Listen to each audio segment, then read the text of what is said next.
I get kind invitations from Alltech every year to do a couple of different things, and I always do the same thing. I take the briefing from whatever terrific young person in Alltech asks me to do, and then I phone Dr. Lyons and say, what would you actually like me to do? So I phoned him about this event, and I said, Dr. Lyons, what exactly is it you would like me to do? He said, we have 700 of the best farmers from around the world coming to Normandy to celebrate our partnership, to celebrate the World Equestrian Games. And what we're going to talk about is the opportunities that exist for the two of us to work together. But the problem is, very often people leave with the best of intentions, great ideas and great opportunities identified to change their business, but they don't understand or don't have a mechanism that helps them to change their business when they go back to work tomorrow, Tuesday, or on Wednesday. So I'd like you to change that. I appreciate that it's late in the day. What I'd like to ask you to do, I'm going to talk for 20 minutes. I'm going to ask you to do something for 15 minutes, and then I'm going to ask for some people in the room to tell us what they have learned for about 15 minutes. At 5:15, I'll be walking out that door, and you will be as well. Stay with me for 40 minutes. I think I'll at least present an opportunity to you to transform your businesses before you leave the hall. Every time I come to an Alltech event, all I can see is opportunities. I sat at a terrific dinner last night with some farm friends in the dairy and IT business. All I could hear was opportunities from what people were saying about marketing themselves, the use of data and IT. Spoke to some beef friends from the UK earlier on today. All I could hear was opportunities. It seems like every time we come together with Alltech and with Pierce Lyons in particular, all we can see is opportunities. If you think about what we have learned together, and I've sat in the room here just like you have, I think what we have learned is what the future landscape of our business looks like. What does Asia look like? What does the human resource situation look like? What are the new technologies that we should be thinking about? We've heard about what our customer landscape looks like, what the customers think about our products these days, and I've heard some terrific been involved in some terrific discussions with farmers about understanding the final consumer better and the need to deal with this issue of trust that consumers have with their food today. And most of all, as always, when you come to Alltech, you hear about technology. A lovely, lovely tale today with Dr. Lyons explaining how he named the business after his wonderful daughter, Aoife. But of course, the second part of that story with Alltech is technology. And so we've learned a great deal about technology. But what is it that you should do right now? Let me tell you what would happen. I've worked a great deal in the technology industry. And let me tell you what the technology guys would do. They would leave here today and they would embrace innovation. What I've heard today, I'm going to change what I do in my business tomorrow. They would change and do change how they allocate their time, not to focus on doing the things which made them successful in the past, but doing the things that will make them successful in their future. In Silicon Valley, where these technology companies are concentrated, they talk about creating the future of their business. The third thing they would do is they would focus on opportunities which will provide them with greater profit. That's what I'd like us to focus on together for the next 20 minutes or so. So what I'd like to think about is how can we think differently about the opportunities that exist for us? Two is I'd like to introduce to you how the Silicon Valley billionaires, how they plan their businesses. And third thing is I'd like everybody to leave this room today with a plan for growth for their business. So I want you to think again about your customers. And I've worked with beef farmers and beef producers for more than 10 years as a result of my relationship with Alltech. And I know that the beef processing companies, whatever country you come from, are bandits. I understand that they harm your profitability. I understand all those bad stories. I understand on the dairy side that they do the same thing. The big processing houses do the same thing. Some really very tough stories today about processors, dairy processors, imposing prices on farmers and damaging their ability to build. I understand all of that. What I'd like you to do for 10 minutes is just let's think concentrated fashion about what we might do differently. In particular, what I'd like you to think about is ways in which you could grow your business. This looks like a complicated slide. It's not at all complicated. What I'd like to do is to focus on the 6 boxes in the middle, the one that are flashing here. How can we sell in new geographies? How can we sell in new channels? What new customers can we sell to? What new stages in the value chain can we deal with? What new businesses can we become involved in? And what new products can we sell? And what I'd like to do is to introduce some examples using some video or just some anecdotes about what other farmers just like you have done. I want to be really very clear. I'm not talking about farmers markets. I like farmers markets. I never shopped there because I don't think I ever met a farmer when I went to a farmers market. But I don't mean farmers market. What I'm thinking about here is opportunities that are scalable. They can actually transform the size of your business in a serious way, not provide pocket income for your teenage children who sell your products on farm. So first example, can we think about the next steps in the value chain? Is it actually possible for you to sell directly? Gina, could we show the first video, please? Could you roll it there, if we can?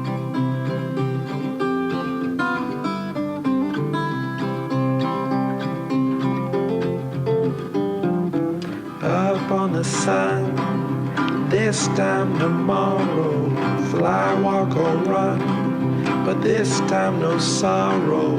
First stop, Jackson, next stop, Shangri-La.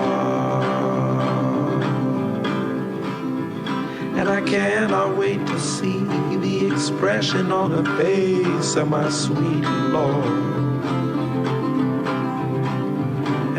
Back on the trail, this time tomorrow, by foot, wheel or sail, but this time no sorrow. First stop, Jackson, next stop, Shangri-La. This is a group of and farmers. I cannot wait to see Gina, can we turn the the volume down? expression on the face. It's a group of farmers in Arkansas. I don't know if you've ever been to Arkansas. It's one of my favorite states. Notwithstanding previous people they provided to the great nation of the United States. Tremendous state. And this is a group of beef farmers who got together and they've started a business called Meatworks. And basically what they are doing in this business is they've addressed the concerns of consumers. You and I have never met a farmer in any part of the world who treats his or her animals badly. I've never met a farmer anywhere in the world who's not concerned about the environment. I've never met a farmer in the world who was not committed to healthy animals.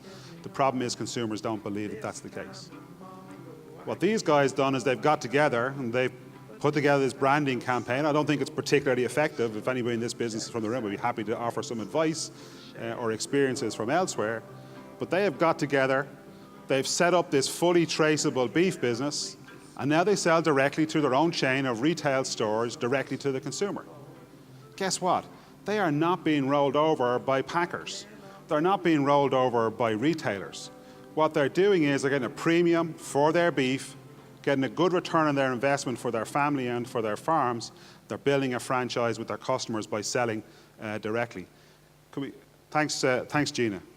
I spent the summer this year in New York City, and I'm sure most of you have been to New York City. I mean, it's a very particular experience. I assumed that everybody there, was a vegetarian.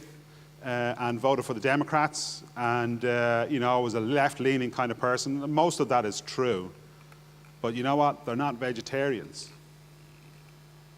On Williamsburg Bridge, which is one of the bridges that connects New York to the mainland, every Saturday and Sunday there's a flea market for food. In that flea market for food, farmers like you come along with their best produce. They work with chefs, and they produce products and they sell it to consumers. If you have been to Smorgasburg, if you have the opportunity to go and see this, or maybe there's something like this in your own community, people will queue for 40 minutes to have beef brisket from a particular producer. People will pay $25 or $35 a pound for beef brisket or beef on the rib because it's good quality beef, because it's being cooked in the right kind of a way, and because those consumers consider it to be authentic. I've never thought about selling food in a flea market before, but what these farmers, 60, 70, 80 or 90 of them are doing is they're selling in a flea market in order to develop expertise in their business and then use that expertise in many cases to open their own retail stores? Could you sell in a flea market? How many of you thought about actually moving into a new business entirely? How about a new business that's built around the idea and the values of farmers? I don't think anybody in the world has a bad thing to say about Walt Disney World. I don't think anybody in the world has a bad thing to say about farmers. These are just hallowed cultural issues or cultural identities around the world. Let me introduce it, Gina, if you could roll it there, to Agritopia in Arizona. So where's our next stop on our tour of Gilbert? Joan mentioned something about a farm or agri-something or other. Robin, the best way to see Agritopia is on a scooter. Okay. And so, put on the helmet. Thank you, sir. Here we go. What does the name Agritopia mean? Well, Agritopia is part agriculture and then part topia, which is kind of an ideal community. Right. So that's what you find here is preservation of agriculture in the urban environment. We've minimized the paving.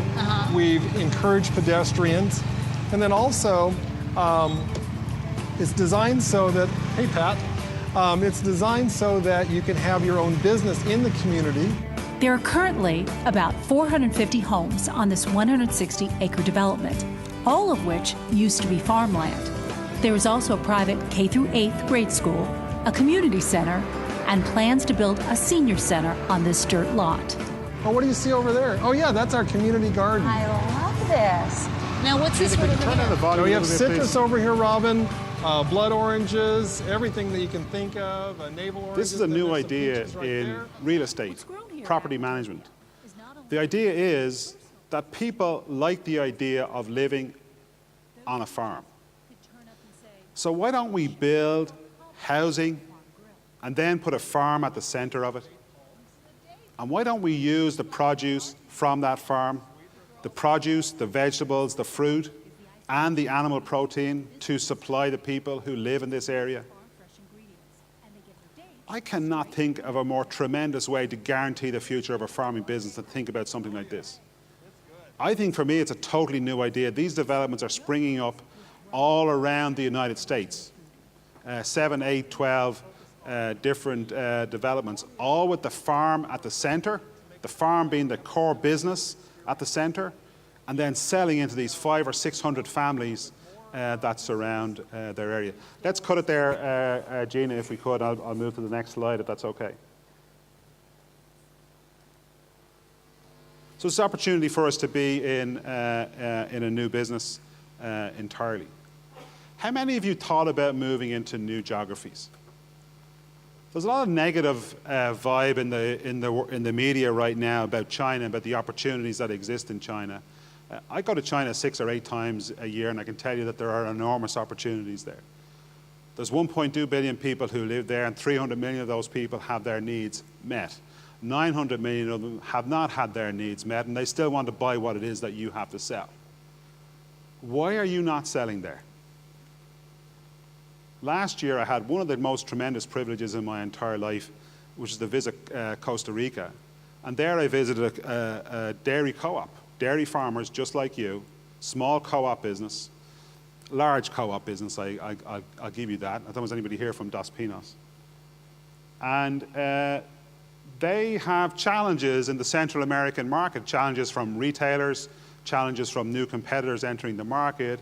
And so they looked around the world and said, where are the tremendous opportunities existing in the world for dairy? And they said, China. So guess what? This year they will sell 100 container loads of their product in the Chinese market, dry powder milk. Last year they sold 40, up 150% on what they sold last year. Next year I'm sure they'll sell 300 or 400 containers loads. They're just the same as you are, ordinary farmers, maybe working in a cooperative, sitting down and saying, where are the opportunity for us to sell differently, and then going and actually doing it. New products. One of the most tremendous new products in the dairy business in the last couple of years has been Chobani yogurt. If you were at Global 500 last year, I gave a short talk about Hamdi Alakai and what it is that he did. And I showed a short video. In that short video, what Hamdi Alakai talks about is he talks about the product that you make as a gift from God. I think it's the most profound thing I've ever heard, to be quite. I don't know whether Hamdi thought about it or not, or whether it was just an instant reaction from him, but I thought it was terribly profound. From that kind of mindset, where Hamdi ended up was making a yogurt that was better than the competition, and which frankly has taken out the large firms that Dr. Lyons talked about, Danone, Kraft, and Nestle. So I'd like to very briefly show this video again. It's only 1 minute, and ask, are you actually using your gift, the gift that God has given you, to produce product on your farm to develop new products? Gina, could we roll it there? We started in summer of 2005 with 5 people, when we worked almost 18 months in the kitchen, me and Mustafa, and sometimes a few others, crafting this cup of yogurt. We try to do it as pure as possible. Because milk is a gift from nature, right? It comes to us as good as nature can give us. So we have to keep it, as a manufacturer, as a makers, we have to keep it integrity of the ingredients that comes from nature. Once we knew that we had it, the perfect cup of yogurt, then we had to find some fruits. So we asked for the fruit suppliers to bring us wholesome, real fruits. And some of them would say, well, nobody asked those things from us. So what do you mean? And if I'm gonna put peach into my bottom of my yogurt, it has to be peach. I mean, what is the other way? When it's authentic, when it's real, you don't have to say much about it. People will know. We really do believe there's a problem.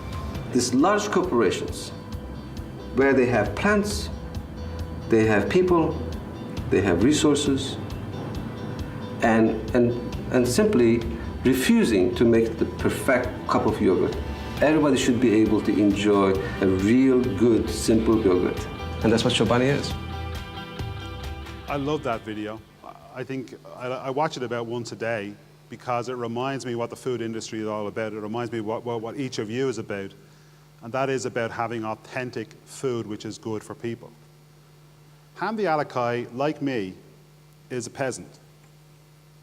It means he comes from a very, very ordinary background in a very ordinary part of Turkey, came to the United States to improve his life. He's not only smarter than anybody in this room, he had no more resources than any person in this room. In fact, he probably had less. But what he did was he thought about, how is it that I could actually build a business which has integrity and it has authenticity? What we've talked about here is these 6 opportunities, and we could talk a lot more if we had more time, these 6 opportunities that you have to think differently about your business. Let me tell you why this is so difficult. This is so difficult for you to act on because everybody in this industry who is dealing with the consumer is moving so fast. And you're spending so much time looking after your business, which of course you have to do. I'm not suggesting that you don't do that. You are spending so much time looking after your business that it is difficult for you to respond. What the technology guys tell us, what we have learned from these technology Silicon Valley guys, the only way to win is to learn faster than everybody else. And what I'd like to do is to show you how you can learn faster than everybody else. First thing you have to do is to build a model. We're going to do this right now. You're going to have to build a model. You measure the results of that model and you learn something. As a result of what you learn, guess what? You build a better model. Hamdi Alakai produces a yogurt. He doesn't like it, so he produces another one.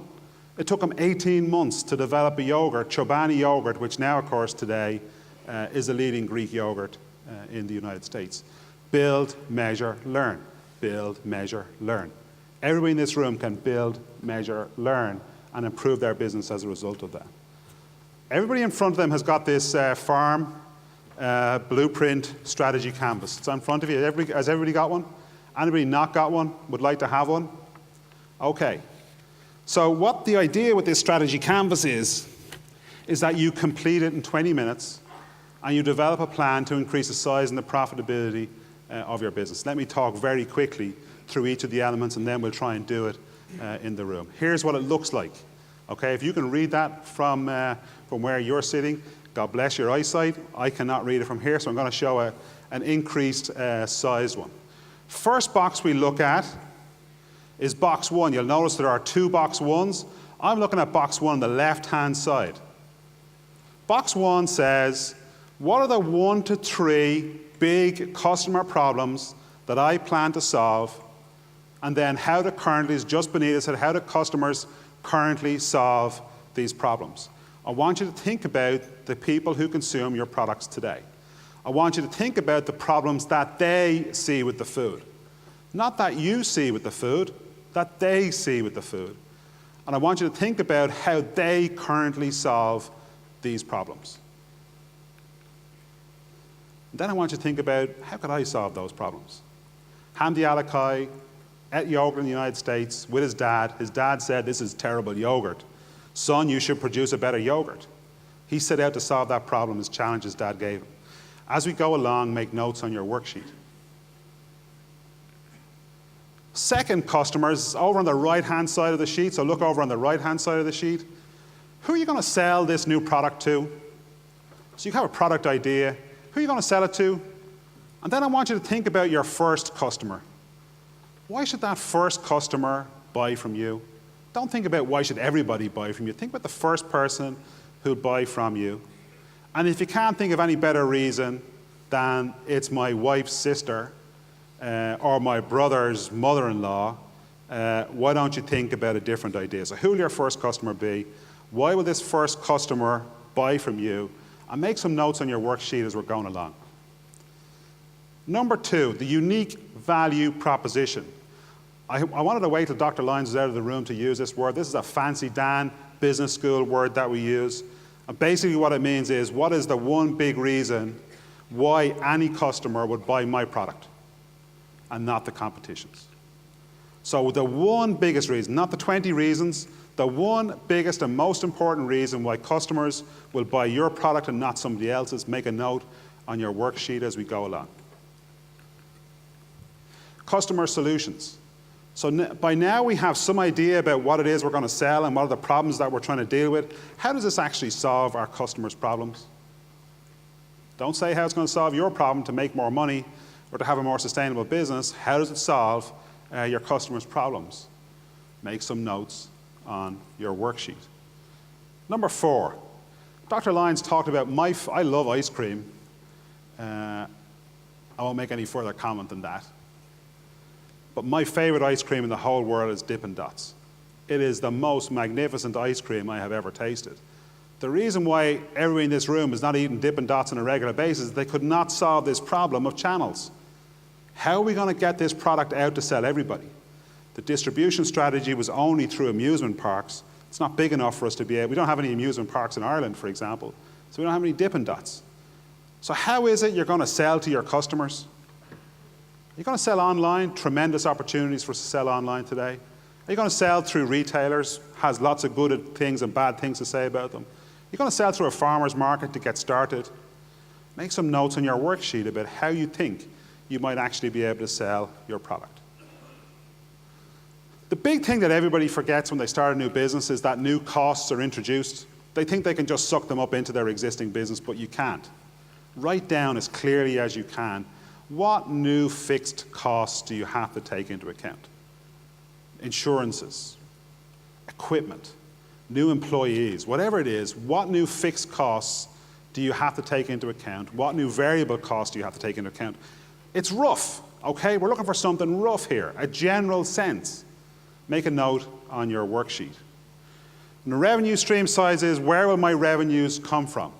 Is it just from the sales of the product? Am I selling a service alongside the sales of the product? What are the different ways that I can get a revenue? And can I find a way to get paid more quickly? Make a note on your worksheet about what your ideas actually are.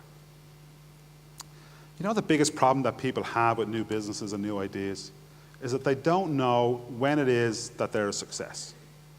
Think now. How will I know whether I'm a success or not? Is it going to be just about sales? Is it going to be about having happy customers? Is it going to be about repeat business? Is it only about profitability? How do you measure success in that first year? Make a note of it on your worksheet. And then number 7, and this one causes a problem. So I want you to forget about the word unfair. Just cross it out on the sheet. I had this printed before I realized this was a problem. Cross out the word unfair and just use the word advantage. Over time, what will my advantage be versus my competitors? Over time, what will my advantage be versus my competitors? Make notes on your worksheet. Now you know how Mark Zuckerberg is worth $35 billion as the owner of Facebook. Now you know how Bill Gates is worth $85 billion as the owner of Microsoft. This is how these technology guys plan. What I'm going to invite each of you in this room to do, and I've blocked the doors so you can't leave, is I'm going to invite you all to fill out this strategy canvas. This room is filled with Alltech employees. Any of those Alltech people know what this framework is. They'll help you to fill it out if you'd like. Anything you want to clarify, I'm going to be circulating in the room as well. I want you to take 20 minutes and answer the questions on the canvas. And then I'm going to ask for some volunteers to come to the front of the room and tell us what they did. So if you'd like to volunteer, put your hand up as I'm going around the room, and we'll pull you in. Is everybody clear on what we have to do? We've got 20 minutes. Let's go do it. Thank you very much. Some terrific ideas and terrific discussions being noted here, from selling milk in schools to selling more in Africa and so on. I've had 3 volunteers. I'm going to ask them to come right to the front of the room. Stefan, if Stefan is here. Stefan? Where's Stefan? Oh, Stefan, thanks, yeah. And Jan, is Jan, where's Jan? Yeah, Jan, and then Brad. Brad, yeah. Do we have microphones, Aidan? Yeah. So what I've done with these guys, maybe we welcome our guests to the front of the room. First of all, thanks, guys, for...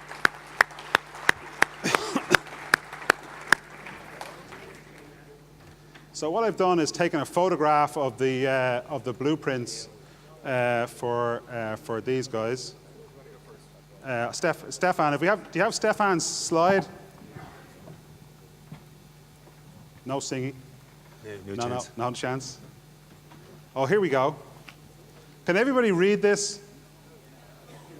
Come on. It's in French. Can everybody read it? I've tried to do it in English. Come on, I know, it's in English. Stefan, can we turn down the lights a little bit? Maybe that might help. Yeah. And which side are we going to start on here? Stefan, maybe we started with the customers. Who are you going to sell this product to? Tell us a little bit about your business, just in 1 or 2 sentences. And you want to sell to ice cream makers. Tell us why ice cream makers were attractive to you. So first of all, I'm dairy producer, 20 kilometers south of Caen. And I've been always interested to sell direct products. That's why I've been interested about an ice cream maker. Yeah. Using cream and milk. Yeah. And that was the first customer I had. Okay, so this is our customer on this customer side, is to sell to ice cream makers. What were the big problems those ice cream makers had that you were trying to solve? The ice cream maker I've met that was looking for local product and to be sure about the traceability of the products she was using. And so she wanted to know how the cows were fed and how the cows were bred. And so she came to see the farm, and she said, well, it's definitely the products, and the fact she knows how it was made, she was very interested in it. And the fact we are local, we've got a bigger activity, and it was quite easy for me to answer all the demands she was asking. What did you have to do to meet those demands? About administration point of view, or about the technical point of view? Both, briefly both. In France, I have to go all through the administration, to all the legal papers, all the processing agreement. Yeah. And after I have to learn about how to make cream, how to pasteurize milk, pasteurize cream, to do the product that the process is doing. From your customer's point of view, what does she see as your unique value proposition then? Say it again. So from your customer's point of view, what does she see as your unique value proposition, this second box here? What have you written here in this second big box, this one here? What's the one big reason why she's buying from you? Just because I think the high quality products I could offer her, Yeah. and she didn't want to work with the big processors, and Why would she not want to work with a big processor? because there's she wanted higher quality fat product to make better, more flavor in the ice cream. She was asking me to make cream in higher fat content. So in this situation, it was actually to your advantage to be a smaller producer rather than a larger and producer. I could do the demand, what she was asking, because the big processors, they do big quantity at the same product in big quantity, when I do just the quantity she needs. And that's what I was quite reactive to what she was asking. So we have the solutions box. I think you've told us a little bit about that. How do you sell this product? Just direct. We've got our own delivery system. So your own trucks and so Yeah, on, or yeah, okay? yeah. And you sell directly to a number of ice cream makers now, Yeah, or just to yeah. one? Okay. The first ice cream maker was 10 years ago. Yeah. And we've increased the business quite. So how many ice cream companies do you sell to now? We're selling four ice cream maker, Yeah. but we're selling much other companies using cream and milk. Okay. What were the things that, I'm just looking at you have some numbers written down here for additional costs. Could you tell us a little bit about those? I think it's pasteurization and packaging. I think it's a pasteurization? The processing. Processing. The processing, which is the fact cream the milk. Yeah. The fact to pasteurize if you use pasteurizing products. Yeah. It's roughly a cost of 4 to 5 cents Yeah. to a liter of milk. Yeah. And after we add the packaging, Yeah. and we add the delivery, So there's substantial additional costs.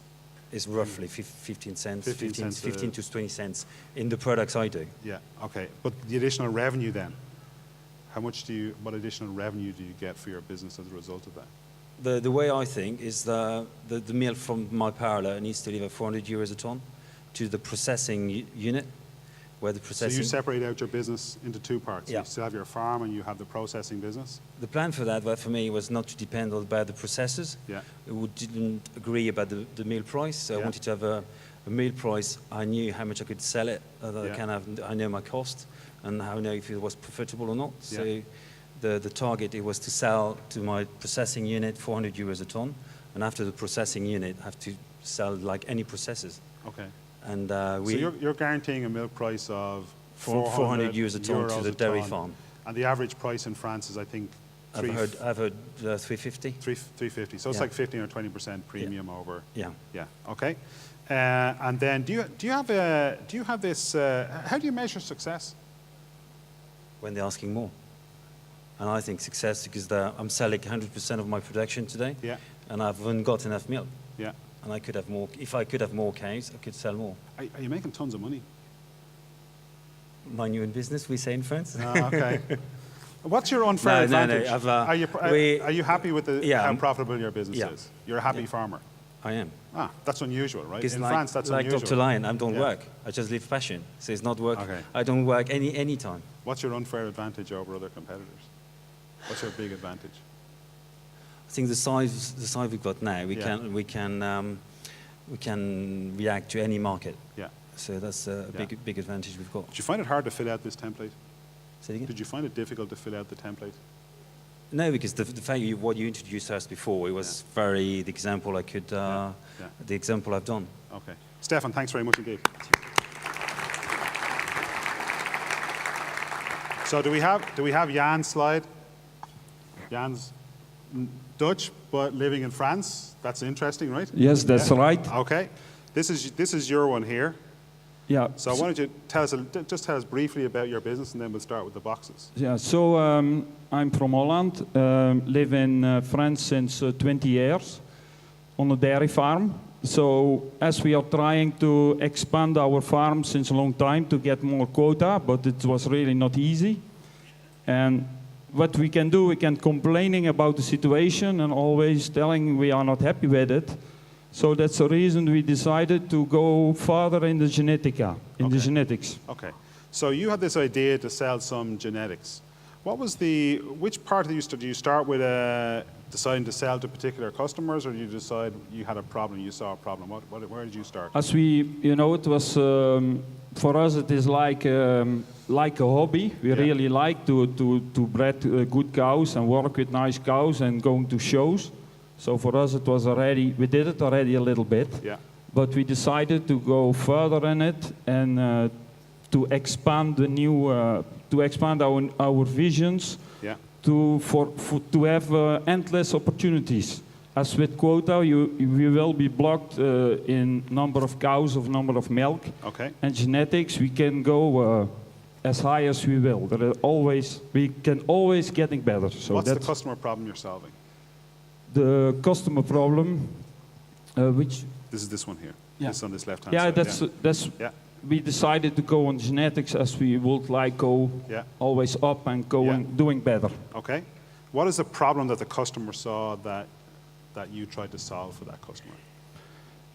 In this box here. What is the problem? What is the problem that they see? The problem, the problem was that we could not developing the farm anymore. So we needed new opportunities to get grow your business. to grow in business. Who is it that you sell your product to? So we are selling our products to French and European customers who liking to buy genetics and to AA studs. So it has an international dimension to it? Yeah. Yeah. What's your unique value proposition? I don't know about dairy genetics. I know a little bit about swine genetics, and there's a lot of big competitors in that market. So what's your unique value proposition against those big players? Yeah, we are working with prefix names, with great cow families, and for the customers, they can buy what they will. We can propose everything. Okay, so very recognizable brand. Yeah, and we have total services about export, about the transport. We can do everything from A to Z. I was interested in how you sold your products, because some of it sold directly, but some of it sold online, you told me as well. Yep. What's it like to sell your product online?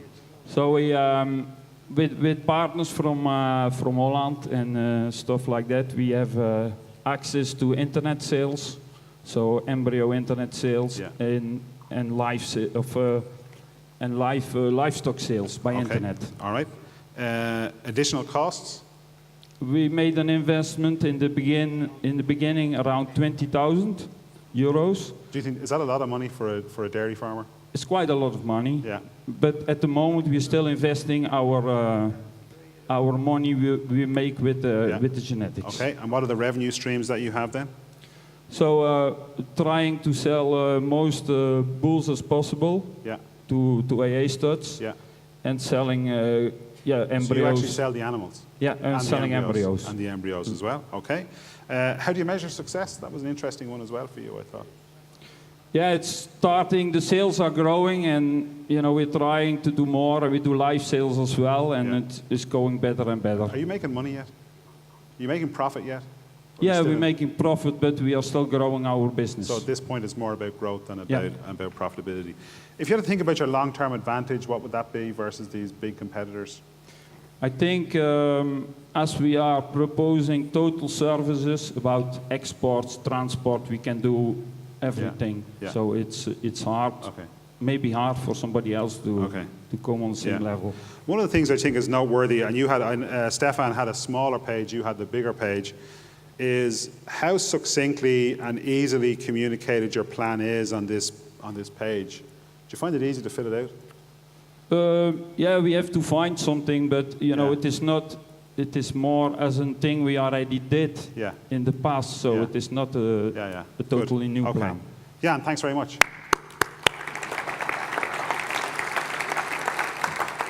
It's okay.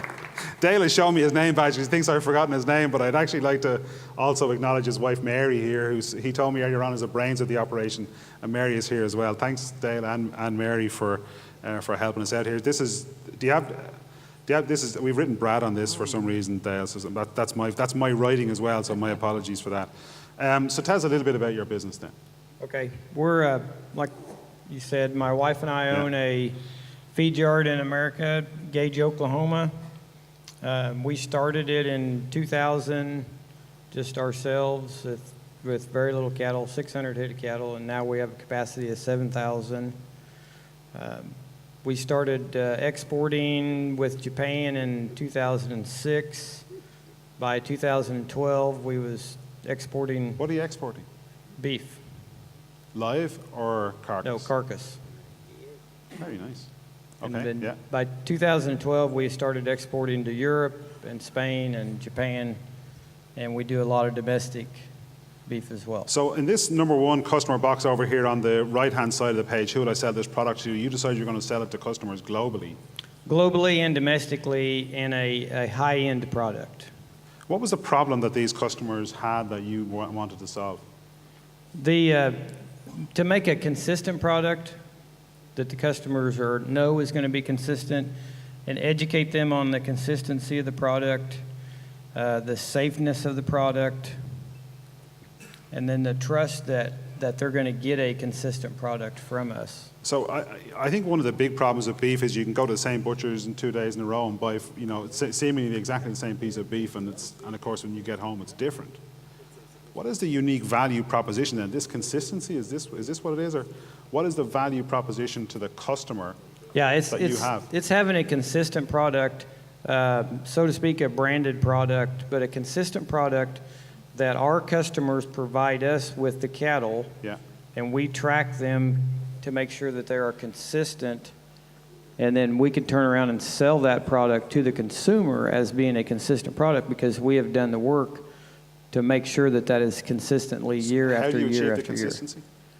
Lots What's of the data solution? work.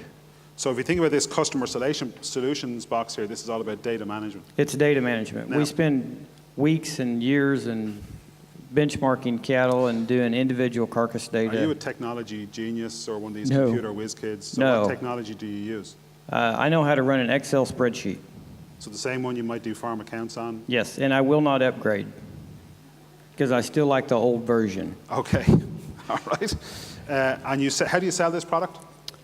It will sell itself if you have a consistent product.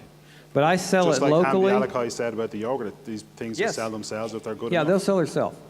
We sell a lot locally, independently, and of course, we sell to all 4 major packers. Yeah. And when we have 3 export markets that we sell to as well. Okay, so that's our channels.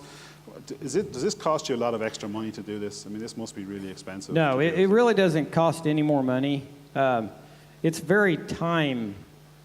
I mean, it takes a lot more time, but it's well worth it. But it doesn't really cost more money because my customers are buying the high quality bulls. They have their base cow herd, so the consistent product comes out every time with my customers, and that's what we have to get to. So they don't really put a lot of extra cost in it. They just keep improving their herd. So which are you is, working 100 hours a week or something like that then? Or I don't work at all. same as these guys? Yeah.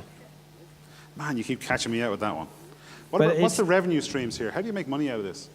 You make money from a consistent product. Yeah. My customers make money Yeah, so out they of a get a premium. consistent product. Yes, Yeah. they will get up to 15% Yeah. on a live animal basis Yeah. in premiums, and that's fairly easy to achieve. Yeah.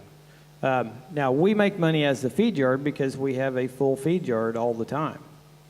So you're making money because your yard is full, Yes. and your customer makes money because they can get a premium, Yep. and because they get a premium, you get a premium. Right. So you're getting 2 bites of the cherry effectively.